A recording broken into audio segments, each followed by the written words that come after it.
into questions today. We're going to open up Griffin Strong, 11 Warriors. Coach, I'm wondering about Marcus Williamson, a guy that last year was a regular starter for you guys, comes back for an extra year, and now obviously has a little bit of a reduced role in the secondary. What are conversations with him like going into this season? Well, first off, I think that Marcus this past week has had his best week of preparation, and he even shared with me that he got a lot of distractions out of his head. He cleared a lot of noise out and just gave himself to the team. His energy level was off the charts. His attitude was off the charts, and then lo and behold, he plays probably one of his better games. And I just thought it was a great example of when you get focused and you dedicate yourself to the team and you don't listen to all the noise, how that can affect your performance. And hats off to Marcus. Also, just how much of an issue is Cam Brown kind of working through on a week-to-week basis? Obviously, he didn't play a whole lot this past week. Yeah, Cam's very, very talented. He has had injuries along the way. He's working through another one. And, we've all seen that he has the ability to play when he's out there and he's healthy. So that's something that he's been challenged with over his career. And, we're hoping that he's kind of come out of the back end of this recent one. And then, he can play his best football as we head into the middle part of the season. Second row right, Joey Coffin, Columbus Dispatch. Ryan, I wanted to ask you about Charles Mitchell. You've had a lot of young guys playing defense. He's an older guy who's now starting for the first time. What have you seen for him in the last couple of weeks? I think Taraja is a unique situation because Taraja had not played much football going into the season. So while he was in the program for the last couple of years, he didn't have a ton of game experience, and now he's starting to log those reps, and you're seeing somebody who's playing much more efficiently and effectively than he did early in the season. So I think he's healthy. I think he's playing with a great attitude, and he's been making more plays. How do you feel about linebacker depth overall? I know EA didn't play last week. Do you expect he'll maybe be able to return this week, and just how comfortable are you with depth there right now? It's not something where we feel great about. We wish we had more depth there right now, but hopefully we can get EA back in the fold here, and then go from there. But at the end of the day, I think that our guys who are playing much more efficiently. But to your point, as we head into the middle part and the latter part of the season, we're going to need some depth in there to get to where we need to go. Fourth row right, Nick Carpenter, 11 Warriors. Ryan, with Matt's role expanding on the defensive side of things, how has role in recruiting expanded? Or his involvement changed in evaluation, communication with recruits, that sort of thing? We really haven't changed that all that much. It's right now it's just still the defensive staff is continuing to work like they have, and all these guys, it's group recruiting all the time anyways, and I'm involved with it as well. We had a bunch of calls last night, and so we really haven't made a huge adjustment in that area. What sort of questions or concerns have there been from recruits and their families about sort of Kerry's role and Matt's role, sort of those two things side by side? What sort of questions have you had to answer, and how have you gone about answering those? I haven't had any. Yeah, no one's really pressed me with any of those type of questions. I think they understand what Ohio State is and understand this program, and our philosophy is not going to change. Going to go to the far left, Jacob Benji, the Lantern. Hey Ryan, I'm sure it was nice to see Chris Olave return to film the stat sheets for you guys. I think we all know what he can do on the field. Just with him being, coming back for another year, just what does he do off the field that maybe we don't get to see that you may want to highlight? Well, I think he's practiced very well. I think the challenge for Chris is that, he's highly driven and understanding that, in order for us to get to where we need to as an offense and as a team, he has to be unselfish. And, there's certain things that teams will do to try to maybe take some things away. And there's going to be stretches where the ball doesn't come his way. But if he just continues to do exactly what the play is designed to do and continues to give great effort and have a great attitude, the ball eventually is going to find him like it did yesterday or the other day. And so I think that's probably one of the biggest challenges he's dealing with right now. He's got no matter what, he's going to catch a ton of balls for us. He's got a really bright future. So it's more about just being in the right now and just doing what's best for the team at that moment. He's got a lot of big plays ahead of him this year, and but I also think that there's, he puts a little bit of pressure on himself because he wants to be the best in the country, and that's good. That's what we want. We want guys like that. But his experience has really helped that room. I think that the wide receiver room has really matured in the last year, and because of that, you're starting to see that on the field. It's been a big plays. Trayvon Henderson obviously he's made some over the last 2 weeks. Can you just update his status after you held him out in the second half and just what you see from him on the sideline? Yeah, he's good to go. Third row left, Dan Hope, 11 Warriors. Ryan, what is it specifically that Mitch Rossi has done to become a guy that you trust to play in so many specific situations? Yeah, he's he's been in the program now for a while. He's gone through off seasons. He's got himself stronger. He's very intelligent, but he's really developed as a football player. He plays with a really great pad level, and he's got a unique skill set. He was a converted high school running back, and made the move over here to tight end, and so he can do some different things for us. He's got good ball skills, understands, he has a good football IQ, understands how we're trying to attack defenses. He's got, again, does a good job in the pass game and in the run game. So a lot of versatility there, and having a mature guy there who's been around, a little bit older guy, is helping us. Do you use a guy like that as an example for your team of, hey, you get what you earn? Absolutely, yeah. I mean, when you come here at Ohio State as a walk-on, you have to embrace a role. Now, there's also going to be an opportunity along the way, and you can see some of our guys are getting on the field as walk-ons, and so those opportunities will be there. But like you said, you have to earn it. Nothing's given. Whether you're a scholarship player or a walk-on player, you have to earn it. And, he's earned it, so hats off to him. I know Mitch was placed on scholarship. Are there any other guys this year who have been added on scholarship? Not right now. Second row left, Stephen Means, Cleveland.com. Brian, I don't know if this just had a swirl how the game was going, but you guys just kind of shuffled the offensive line a couple of times. Threw Matt Jones out there. I think there was at left tackle, and Nick was back at right tackle. I guess what went into a decision like that in week 5 of the season?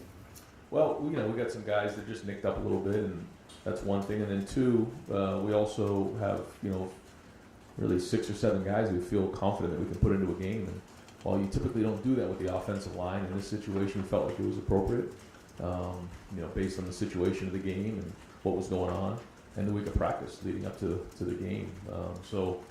I'm impressed with Matt. He's been in there. He's graded the champion now 2 weeks in a row. So anytime there's competition, that's a good thing. So is that offensive line still kind of fluid as far as who's starting, or is it still? No, but I think we have now the opportunity to play some depth when we need to. And again, I think that's going to be super important as we head into the middle part of the season. Deep left, Brendan Gulick, Buckeyes Now, Sports Illustrated.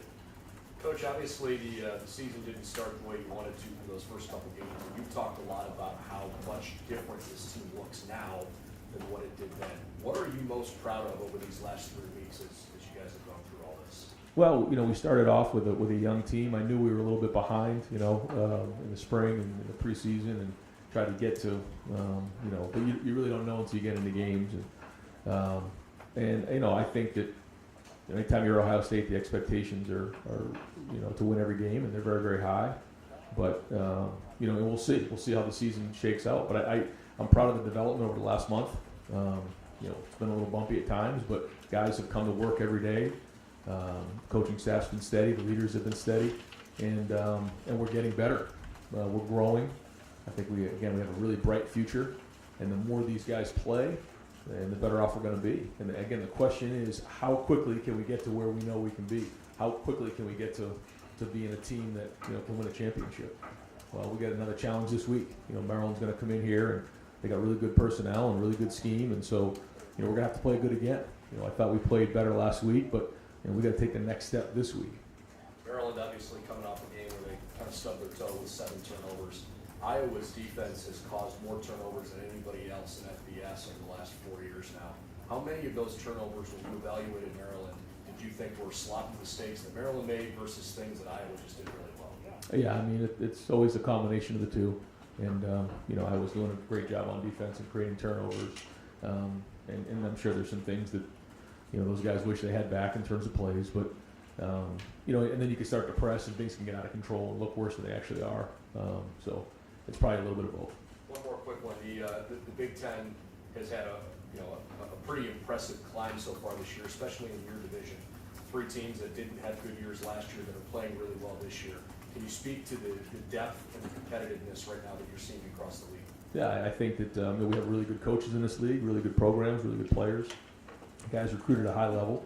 It's very, very competitive, and when you look at the history of the Big Ten, that's the way it's been. And so, I mean, it's exciting for our conference, and I think as we head into November here, the good news is some of the top teams in the country are going to be in this conference, so it makes it exciting for everybody involved. Second row right, Austin Ward, Letterman Row. Ryan, when you were projecting or thinking about what Trey could provide this year, how long did you think it might take till he could do stuff like this? I thought it'd take a little bit longer than it has because he didn't play his senior year of high school, and then stepping into this situation is a lot. But I also saw a guy in the spring who was very serious about his work, very mature, takes care of his body. If he makes a mistake, I mean, he's the hardest person on himself. So all that was good, and then you see the talent. So still, has a ways to grow and build, but you can see the ceiling there. Is it? I'm trying to think of the right way to put this. Like the last couple of weeks, 8 carries, I think 9 carries in both of those games. One was precautionary, one was a blowout. Is it good or bad that he's not getting this heavy workload if he's going to be the starter moving forward?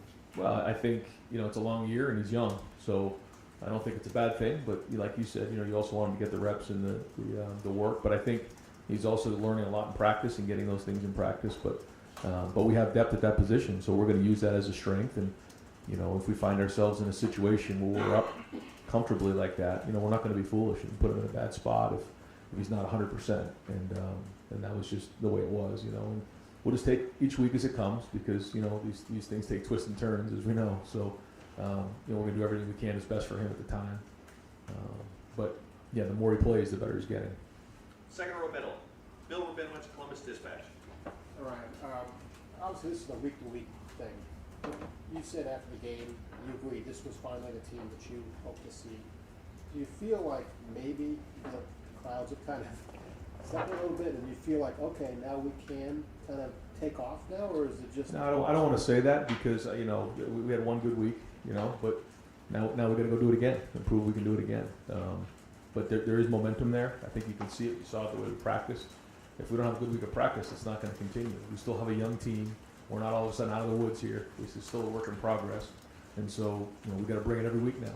And the more times we can do that, the more we can grow upon and experiences we can look back on and say, okay, we've done it here. We've been down in games at halftime. We've been up in games where we finished teams out. We've had some different things where in the past, we didn't exactly have all those experiences. I think that in the last month we have grown, but where we're at, we'll see as we head into Maryland. And in terms of the defense, probably the best performance of the season. What did you like about it, and what did you see that you still think you still need to grow here? I think that the aggressiveness was there. I thought we changed up some looks. I thought that we created turnovers.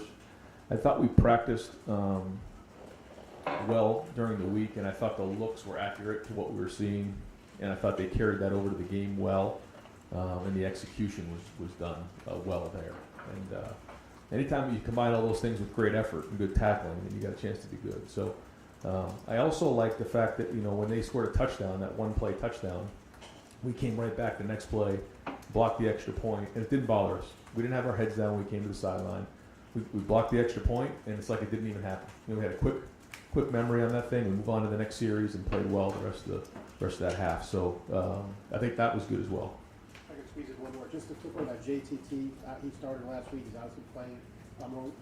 You've been impressed with him all along. What stands out to him right now? Well, I think that those young guys have had a lot on their plate. They've had to play a lot. I mean, it was kind of baptism by fire, and they've brought it every day. And JT's one of those guys, and it's going to pay off huge dividends in the future for these guys. And they're being asked to do a lot as young guys right now, and so hopefully as we get some of the other guys healthy and they can take some of the load off of their shoulders, then that whole unit will be stronger. But between Tyleek and Jack and JT and those guys, I give them credit as young guys to stepping in and taking that on. But now you can start seeing some of the older guys. Saw Javante make some plays. Zach Harrison's made some plays. That's going to be really good for that unit. and moving forward, it's going to really help our depth. Third row left, Bill Landis, The Athletic. Ryan, you're talking about some of the steps that defense has made here. No offense to your previous two opponents, but Maryland's got, I think, a little more skill and obviously a bigger challenging quarterback with Talia. Are you viewing this as like, okay, let's see what we have? This is kind of what we've been trying to tweak things for. So how do you feel about your defense going into a matchup against an offense that's potentially explosive? Yeah, no, they have good players, and Talia is a very good quarterback, and they have good scheme. Coach Locke does a really good job. So, I mean, that's playing conference football though in the Big Ten. I mean, we got to bring it every week, and we're going to go against good players, and we gotta bring it. So, yeah, I mean, now we're into Game 6 here, so we're going to be going against good teams, good offenses, good defenses, and we got to go play. And I think there was an anticipation or an expectation maybe in the preseason that Ronnie and Craig would maybe rotate a little bit at Bullet, and that hasn't really seemed to play out. Is that just because Ronnie's kind of taking that thing and running with it, or do you need to see more from Craig right now? No, I think Ronnie's done a very good job. He's obviously been very, very productive, and we're moving Craig into a little bit of a different role there, and so he's kind of finding his way in that new role, trying to find a way for us to get them both on the field because they're both very talented. Right next door, Doug Maurice, Cleveland.com. That like kind of a pass rusher up at the line kind of thing for Craig sometimes? I mean, you've seen him do that a little bit on third down, but first and second down a little bit more off the ball. Okay. Yeah. When you were just talking about Chris Olave a second ago, just the idea of like, hey, give it up for the team and don't worry about your touches. How much, for you as a head coach and play caller, how much is managing the touches for the really skilled guys who, you have multiple guys who could get the ball 15 times a game? Is that any part of your job or not really? Well, I mean, I think, you have to do the best you can to make sure that the guys who deserve to have the ball get touches. I mean, that's part of it. But what you can't do is let that, rule the day. You have to do what's best for the team. And if, like in the Tulsa game, if they're dropping 8 guys, if the best thing is to run the ball for 7 yards, we got to run the ball. And that's just what's best for Ohio State, and that's playing the game of football.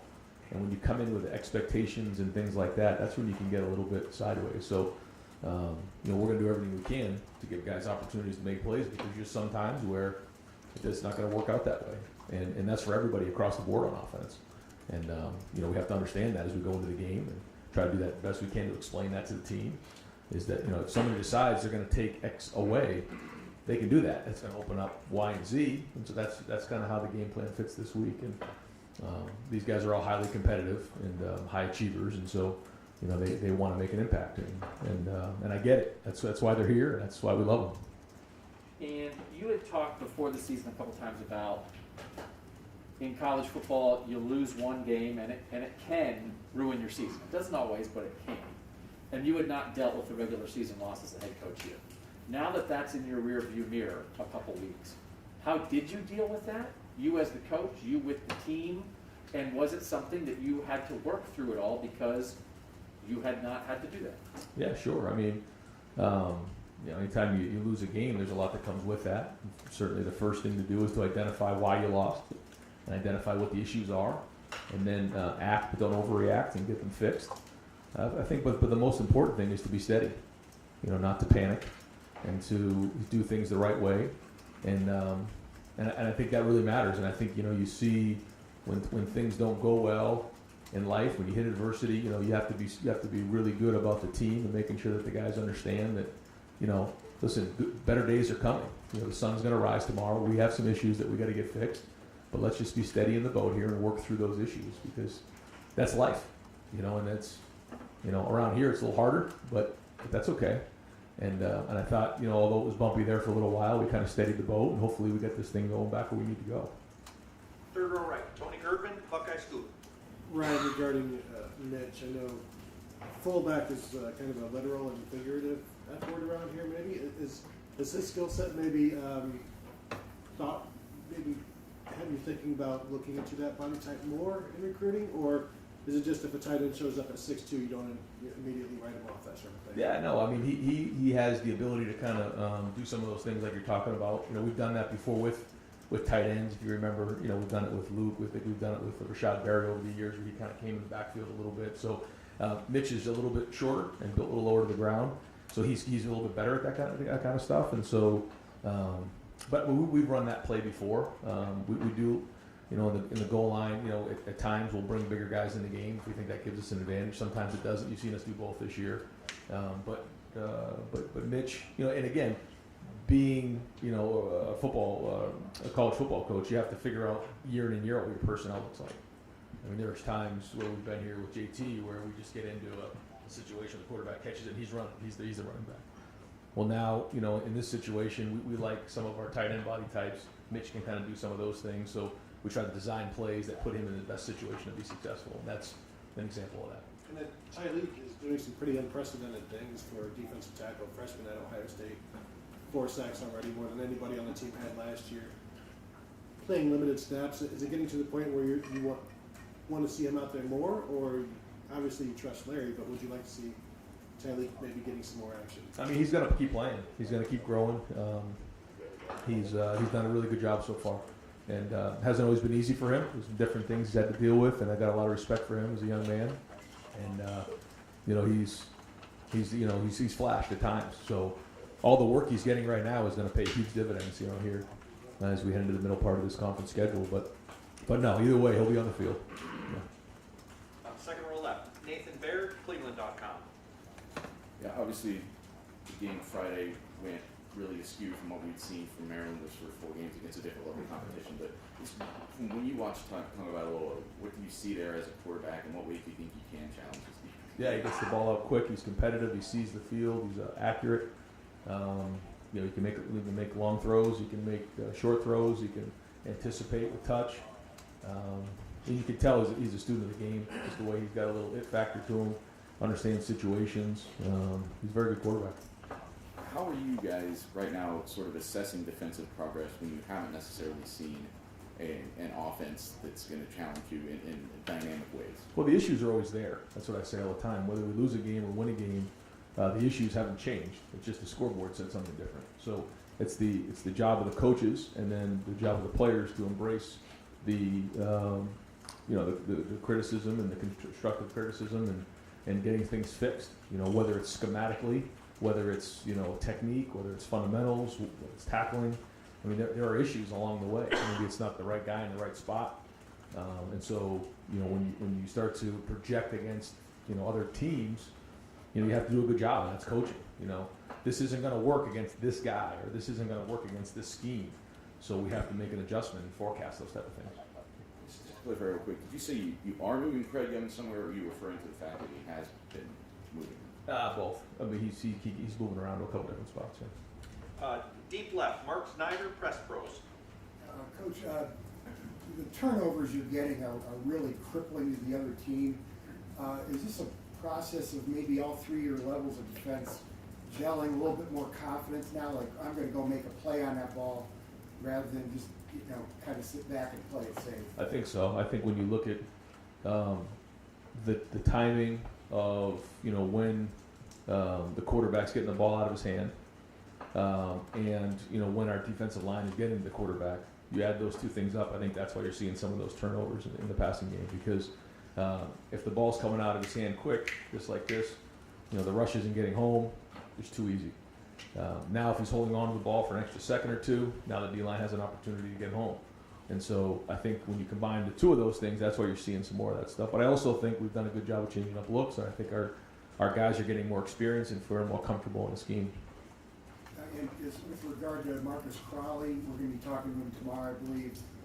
Is this a product of him earning more playing time, or is it an injury, or a combination of both? You know, he's had some different things in his career, but he has practiced hard, and I thought he played hard the other day. I thought he ran hard, had a nice catch on a 3rd down conversion in a big spot early in the game. So that was encouraging to see. Over here to the far right, Clay Hall, WSYX. Tyleek and JTT does that push some of the old heads to be better when these kids are? Well, I think that whole unit is tight, and they all want to play, and Larry does a great job of rolling guys. So a lot of guys get reps in that room anyways. You can see them as time goes on. And it's good to have depth in there. But anytime there's competition, that's a good thing. But I think it's more about, you know, getting those guys in and out of the game, keeping them fresh, and being there for the entire season. But yeah, I mean, it's great to see, you know, different faces show up even in that game last week. You know, some young, some old. You know, that's what you want. You kept the beard in one. Is that gonna change your? It's not going to change right now. We're gonna keep it going. Right behind. Do you have another question? No? Go ahead. All right. Right behind him, Adam, WBNS. Well, Coach, kind of as Doug pointed out, this is your first time with the regular season loss. I'm just curious how much you find yourself maybe scoreboard watching now that the team doesn't fully control their own destiny, and how much you look around college football. Yeah, and I always watch and see how other teams are doing, see what's going on in the national landscape. But it's more important about us. It's always been about us and how well we play. And because you can't control any of that stuff, all you can control is how much better we get. And if we continue to get better and keep growing as the season goes on, then, you know, hopefully we'll be tough to beat at the end of the season. Right next door, Don Taveri, WBNS. Coach, you guys are big favorites against these guys. With that said, you have a young football team. What do you say to those guys? And I don't know, Maryland got beat up pretty bad this week, but what jumps out when you look at it? Well, they have good personnel, and you know we have to. It really comes down to how well we practice this week. I mean, that's a big part of how well we do on Saturday. So, very, very important day today and tomorrow. We got to bring it, and the better we prepare, then the more confidence we can play with on Saturday. But you know, another big challenge for us, a conference game, first conference game at home, and you know, good team. They have good skill, good athleticism, good quarterback. You know, they played some teams really, really tough, and last week was throw that game out and go off of, you know, what we've seen in the past with them, because they're dangerous. You know, Coach, it's one thing to recruit like you guys do, 5-star players, and all. It's another thing to develop them. In that process, you knew there'd be growing pains this year. This deep into season now, are you where you thought you would be? I mean, with this club. You know, I didn't know. I didn't know where we'd be at this point. You know, I think that you know, we were making progress. I kind of felt like we were making progress midway through last week. You could kind of see it the way we were practicing, and then we finally put it on the field and put together a complete game. And I thought that was good. A conference road game, but you know, still a long way to go. A long season. You know, we're by no means all of a sudden arrived. You know, we still got, like you said, a very, very young team, and we got to keep developing. But again, the more we're investing in these guys, the more work we're putting into this team, the stronger we're going to get. And you know, it's one thing to just kind of, you know, come into the season and win a bunch of games and just kind of cruise along. It's another thing to go through tough times and find out who people are and where things are at, and that you got to go earn it every week. You know, nothing's going to be given. I think that's one thing that you know, this team and this program understands right now is you're not just going to walk out and beat anybody, and you got to show up and you got to play. Second row right, Tim May, Letterman Row. Yeah, Ryan, as y'all say, there's no I in team, but there is in y'all's playbook, obviously, now. And of course, it looked like, at least appearance-wise, y'all ran a triple option to the edge one time. And what brings about getting into those formations, getting into those plays? You know, because you know you're throwing them out there to whoever's going to be watching down the road and stuff, and just every week you try to add a little something else. But what does it mean to kind of throw those out there? And obviously you got in the eye, but you threw the ball to the fullback in the right flat. Yeah.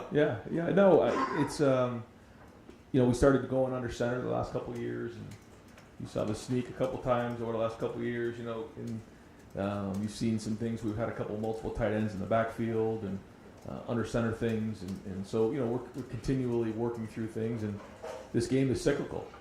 You know, I mean, a lot of teams now they're built to stop spread teams, and Tulsa was a great example of that. I mean, they were 3 down linemen and then 8 DBs out there, and that's designed to stop the spread. And so, you know, we have to continually evolve on offense and figure out, you know, how can we make it hard for teams to match up against us. You know, you touched on this a minute ago, but I want to follow up. Yeah, y'all gave up that big touchdown play. You know, I'm talking about early in the game, maybe a little bit of jeopardy. But then Haskell Garrett drives through to block the extra point. I mean, a captain, a leader of that team. What does that do for Haskell? What does it do for the team to see a guy like that say, you know, next play, make the play. Well, I think what it's showing is that, you know, when something bad happens, you know, we're not going to put our head down. You know, I think that maybe there was a time, you know, early in the season where if something went bad, it was like, okay, guys, we're okay. We've got to keep playing. And we're getting harder. We're starting to build that callus up. Like, okay, it was a bad play. Let's go on to the next thing. And then all of a sudden you block the extra point. We got a little bit of juice. And then, you know, we get a bunch of 3-and-outs and play really well on defense. And they didn't flinch. And that's the sign of a team that's maturing. And I was very impressed with that. But with Haskell specifically, I mean, obviously, Yeah. you've got to be liking what you're seeing from him from leadership. Yeah, no, he absolutely. You know, to make plays like that and to have some energy and be a leader like that, that's what we need on this team is that, you know, those veteran guys playing veteran and acting veteran. And that, ladies and gentlemen, Tim's second question there was the 400th question you've taken in this room since the start of fall camp. We'll wrap it up with Patrick Murphy. Appreciate you, Jerry. Hard to follow that. At times this past week, we saw the defensive ends dropping back a bit in coverage, linebackers kind of taking that spot. In order to do that, how much athleticism do you need, trust in your defensive ends to drop in coverage? Because I imagine not every defensive end is coached to do that at this level. Yeah, no, our guys are athletic and they can do that, and that certainly gives the defense a different look and something maybe that they're not counting on. So, you know, the more that these guys can handle, you know, we also have to make sure that we're being fundamental and being sound. And, but we're also changing things up a little bit, and that's good. And we have the right guys to do it. You look at Javante and you look at Zach and, you know, JT and Jack, and, you know, some of those, they can really do some different things. You know, they're very, very good athletes. So, you know, the more versatility that they can show, the more looks we can be, and more, you know, versatile we can be on defense. Great. Coach, thank you very much. All right, guys. Thanks.